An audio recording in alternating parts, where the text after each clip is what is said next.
Hello बच्चों, good morning. आज हम पढ़ेंगे कूलाम के नियम का सदिश रूप। तो हम ये पढ़ते चल समझते हैं कि कूलाम के नियम का सदिश रूप क्या है। हमने अगले वीडियो में कूलाम के नियम के बारे में पढ़ा है।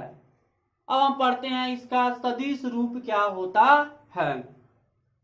तो चलिए इसको पहले समझ लेते हैं कि आखिर में वेक्टर फॉर्म की जरूरत क्यों पड़ती है।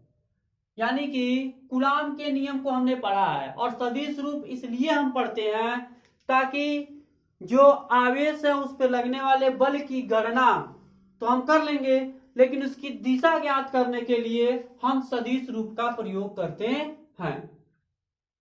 तो पहले चलिए हम समझते हैं आखिर में सदिश रूप होता क्या, वेक्टर फॉर्म होता क्या है। तो जैसे आप कूलाम का नियम पढ़े थे, सेम वही थिंग्स यहां भी आपको करना है। बट मान लीजिए ये दो चार्ज पार्टिकल हैं, ये आपका Q1 और ये क्या है Q2। तो ये एक दूसरे पे फोर्स अप्लाई करते हैं और इनके जो फोर्स का डायरेक्शन होता है वही पता करने के लिए हमको वेक्टर रूप की जरूरत पड़ती है। यहां हम एज्यूम कर लेते हैं, ये मान लेते हैं कि दोनों जो चार्ज पार्टिकल हैं वो सेम नेचर के हैं, मतलब दोनों के दोनों पॉजिटिव हैं, धनात्मक हैं। जब धनात्मक होंगे तो पहले तो हम ये पता करते हैं कि इनके द्वारा जो फोर्स लगेगा वो अट्रैक्शन लगेगा कि रिपल्सन लगेगा। जब दोनों के दोनों पॉजिटिव नेचर के हैं तो इस कंडीशन में इनके द्वारा जो फोर्स लगने वाला है वो रिपल्सन लगेगा, मतलब प्रतिकर्षण बल। तो प्रतिकर्षण बल जब लगेगा तो इस पर भी कुछ फोर्स लगेगा, इस पर भी कुछ फोर्स लगेगा, अपोजिट डायरेक्शन में लगेंगे। ठीक, तो जो चार्ज Q1 है, Q1 है, इस पे किसके द्वारा फोर्स लग रहा है, Q2 के द्वारा। तो क्या हो जाएगा 1 2, मतलब इसी तरह ये शो करने का तरीका होता है, यानी कि चार्ज Q1 पे Q2 के द्वारा यह फोर्स अप्लाई किया जा रहा है। सेम उसी तरह यहां भी हम चलते हैं, F21, यानी चार्ज Q2 पर Q1 के द्वारा F फोर्स अप्लाई किया जा रहा है। इन दोनों के बीच की जो डिस्टेंसेस है वो मान लेते हैं कितनी है, R है। कितनी है, R है। ठीक, अब पहले तो हम ये पता करें, जब ये दोनों के बीच का डिस्टेंस R है तो Q1 और Q2 के बीच में जो यूनिट डिस्टेंस होगा यानी इकाई दूरी होगी वह कितनी होगी, वेक्टर के रूप में डिस्टेंस कितना होगा, इसको हम सबसे पहले पता कर लेते हैं। तो चलिए इसको पता करते हैं। तो जो चार्ज Q1 है इसके पास जो डिस्टेंस होगा R, ठीक, वह कितना पाया जाएगा। तो R यूनिट वेक्टर बट कितना होगा, ये 2 और 1 होगा। कितना होगा, 2 और 1 होगा, मतलब दूसरे का इकाई सदिश कितना होगा, पहले के जब इक्वल टू होगा, और सेम वही यहां पर कितना हो जाएगा, तब R यूनिट वेक्टर 1 2। कोई प्रॉब्लम किसी को? हम इतना तो जरूर पढ़ चुके हैं कूलाम के नियम से। कूलाम के नियमानुसार,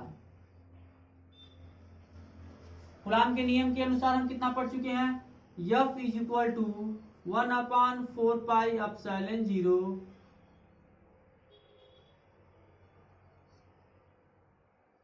यही हम कूलाम के नियम में पढ़े हैं ना। लेकिन ये जो रूप है वो अदिश रूप है। कौन सा रूप है, अदिश रूप है। इसको जब हम सदिश रूप में व्यक्त करते हैं, वेक्टर फॉर्म में व्यक्त करते हैं, तो उसके लिए हमको क्या करना पड़ता है, इकाई वेक्टर यानी यूनिट वेक्टर की जरूरत पड़ती है। सिंबल, तो हम यहाँ पे यूनिट वेक्टर लगाते हैं और उससे पहले फोर्स का डायरेक्शन लिख लेते हैं। जो फोर्स है वह कहां से कहां लग रहा है, 1 2 फर्स्ट चार्ज पे फाइंड करना है। जैसे हम फर्स्ट चार्ज पे फाइंड करते हैं उसी तरह सेकेंड चार्ज पर भी हम सदिश रूप की गणना करते हैं। तो जो पहला चार्ज है उसके पहले चार्ज पर दूसरे के कारण लगने वाला जो बल है F12 है, तो इसका यूनिट वेक्टर जो होगा R, इस पर कितना है, 2 1 ही तो है। यानी कि यूनिट वेक्टर कितना है 2 और 1 है। ये अब आपका जो बना यह सदिश रूप बन चुका है। अब इसी को हमको कैलकुलेट करना है कि इसका टोटल का टोटल फार्मूला आता कितना है। सेम उसी तरह अगर हमको दूसरे पर लिखना होता तो हम लिखते F21 दूसरे पर पहले के कारण लगने वाला बल बराबर 1/4 पाई एप्सिलॉन 0 Q1 Q2 अपान R स्क्वायर R। इसका कितना है इकाई वेक्टर 1 और 2 है। कोई डाउट? फिलहाल हमको केवल एक ही का पता करना है, इसलिए एक को हम क्या कर दे रहे हैं यहां से इरेज कर दे रहे हैं।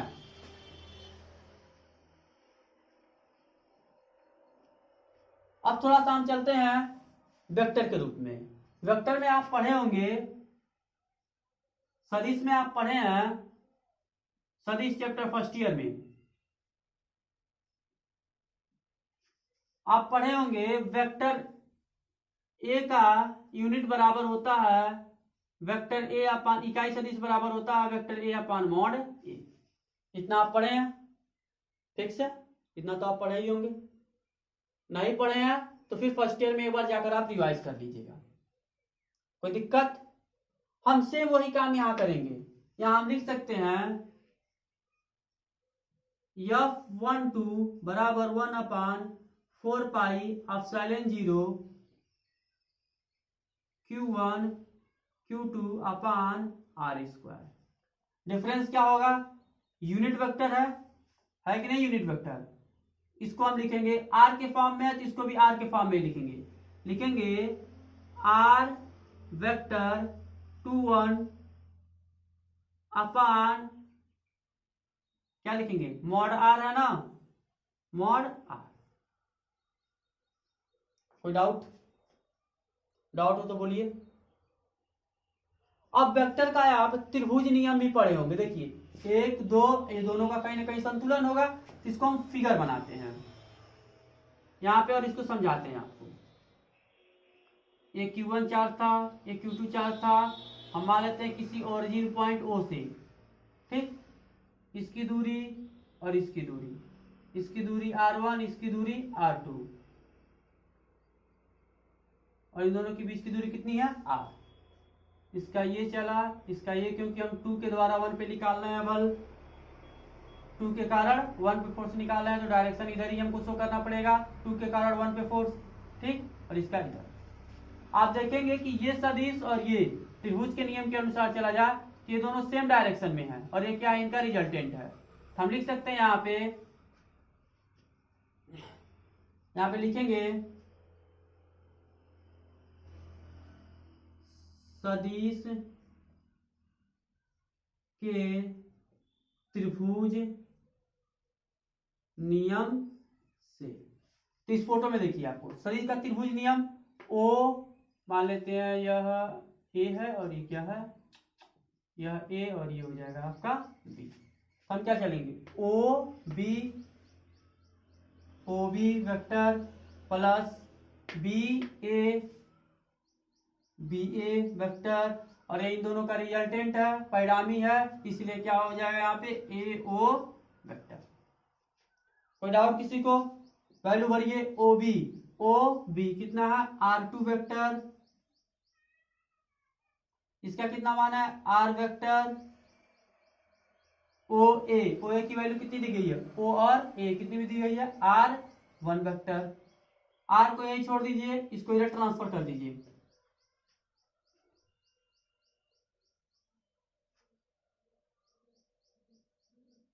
R2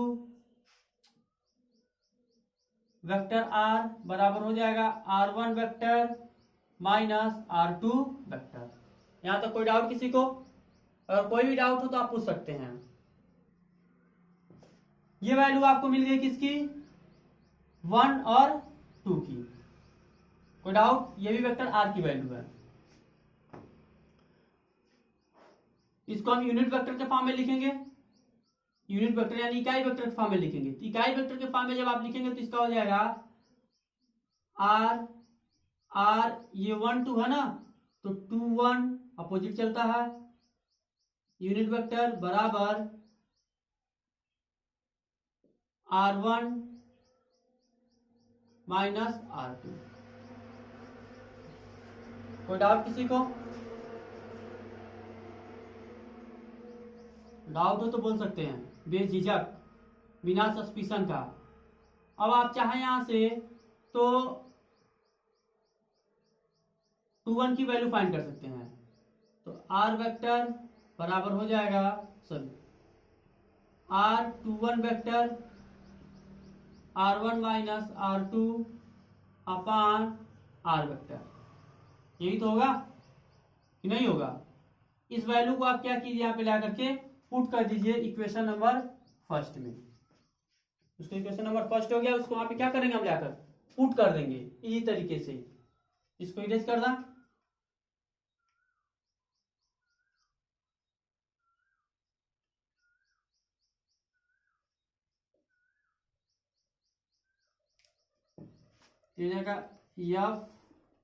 F1 2 1/4 पाई Q1 Q2 अपान R स्क्वायर। यूनिट वेक्टर है,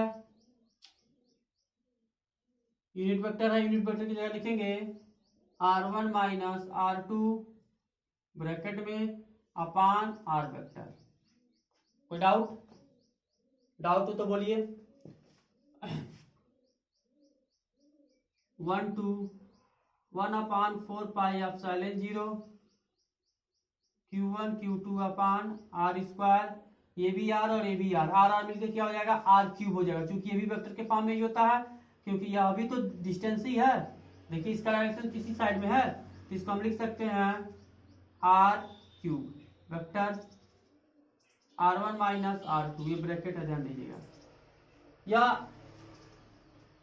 यूनिट वेक्टर है, यहां पर अगर हम यूनिट वेक्टर को 1 कर रहे हैं, कितना कर रहे हैं 1 कर देते हैं, तो वेक्टर R बराबर आपको मिल जाएगा R1 माइनस R2, यही तो मिलेगा। ठीक, बट ये वेक्टर हटाना पड़ेगा। जब वेक्टर हटाएंगे तो जाहिर सी बात है परिणामी निकलेगा। तो R बराबर हो जाएगा R1 माइनस R2, और ये टोटल आपका क्या हो जाएगा रिजल्टेंट परिणाम के रूप में हो जाता है। इस वेक्टर को जब आप रिमूव करेंगे तो वही काम हमको करना है। तो आपको R बराबर मिला है, केवल R बराबर आपको फाइंड हुआ है मॉड में R1 माइनस R2। तो F1 2 बराबर हो जाएगा 1/4 पाई Q1 Q2। यहाँ पे स्पेस नहीं है, अगर आपको कहीं दिक्कत हो तो आप बोलिए। F1 2 बराबर आपको मिलेगा 1/4 पाई Q1 Q2 अपान, यहां पे आप लिख सकते हैं मॉड R1 माइनस R2 का होल क्यूब ब्रैकेट में R1 माइनस R2। ये आपका टोटल का टोटल क्या है वेक्टर फॉर्म है।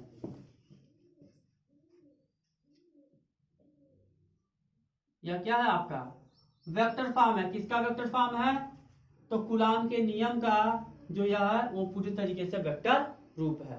इसी तरह अगर आपको F21 मिलता, क्या मिलता है F21 आपको फाइंड करना होता तो सेम यही आता 1/4 पाई Q1 Q2, यहां हो जाता R2 माइनस R1 और हो जाता 2 माइनस 1 वेक्टर के रूप में। ये हो जाता है आपका ये मॉड, यानी ये रिजल्टेंट है, ये ब्रैकेट ये रिजल्टेंट नहीं है, इन दोनों में डिफरेंसेस है। समझ रहे बातों को? ऐसा नहीं कि इससे इसको आप काट दीजिएगा, ये गलत हो जाएगा, क्योंकि ये परिणामी निकलता है। किसी भी सदिश का परिणामी निकालने का तरीका आपको मालूम होगा। यानी अगर जो 3i 4j 6k अगर मालूम है, हम कहें इसको मॉड फाइंड कीजिए, तो मॉड फाइंड करने का मतलब हो गया √3 का स्क्वायर 4 का स्क्वायर प्लस 6 का स्क्वायर, मतलब कैप हट जाता है। 3 3 जा 9 4 4 जा 16 6 6 जा 36, ऐसे फाइंड करते हैं ना। ठीक, और इसको केवल कह लीजिए वेक्टर फॉर्म में लिखिए, तो ये इसका कौन सा फॉर्म है वेक्टर फॉर्म है। इस बातों को आप ध्यान दीजिएगा, इन दोनों में डिफरेंसेस है। ठीक, तो ये इसका क्या है सदिश रूप है। इसको समीकरण नंबर 3 मान लेते हैं, इसको समीकरण नंबर क्या मान लेते हैं 4 मान लेते हैं। कोई डाउट है? इन दोनों फोर्सेस को अगर हम बराबर करना चाहते हैं तो यहाँ से कुछ कॉमन लेना पड़ेगा। अगर कॉमन लेते हैं तो क्या निकल रहा है देखते हैं। समीकरण नंबर 4 से F12 इसको हम चेंज कर देना चाहते हैं। इसको जब हम चेंज करेंगे तो वेक्टर फॉर्म में है, तो जब इसको चेंज करते हैं तो जाहिर सी बात है वहां पे माइनस चीजें आपकी कॉमन हो जाती। इसको 2 1 रहने दीजिए। 1/4πε0 Q1 Q2 माइनस कॉमन ले लेते हैं, तो माइनस हमारा कॉमन हो गया, तो ये हो जाएगा 1 - 2 होल क्यूब। यहां से भी तो माइनस कॉमन होगा, तो हो जाएगा R1 - R2। ये हो गया समीकरण नंबर 5।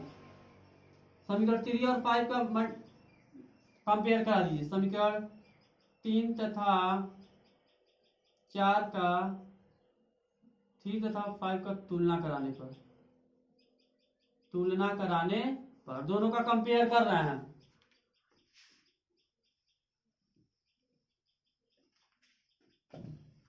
जब दोनों का आप कंपेयर करेंगे तो देखेंगे एक पक्ष बराबर है तो दूसरा पक्ष भी आपस में क्या हो जाएगा, बराबर हो जाएगा। बट ये माइनस है तो माइनस का आपको इधर ट्रांसफर करना पड़ेगा, तो आपको रिजल्ट निकलेगा F12 बराबर माइनस F21। ये क्या है, ये फोर्स तो दोनों है, लेकिन क्या है, यह कौन सा है, न्यूटन के तृतीय नियम है। ये भी आपको याद रखना है, ठीक। तो वैद्युत बल में भी यही होता है। इससे पता चल रहा है कि दोनों बल क्या कर रहे हैं, एक दूसरे को रिपल्स कर रहे हैं, यानी डी अट्रैक्ट कर रहे हैं, मतलब एक दूसरे से प्रतिकर्षित हो रहे हैं। और यहीं से यह प्रूफ होता है कि यह न्यूटन के तृतीय नियम का पालन भी करता है। धन्यवाद। कूलाम के नियम का सदिश रूप आप पढ़ चुके हैं। अब अगले दिन नेक्स्ट टॉपिक हम पढ़ेंगे। धन्यवाद।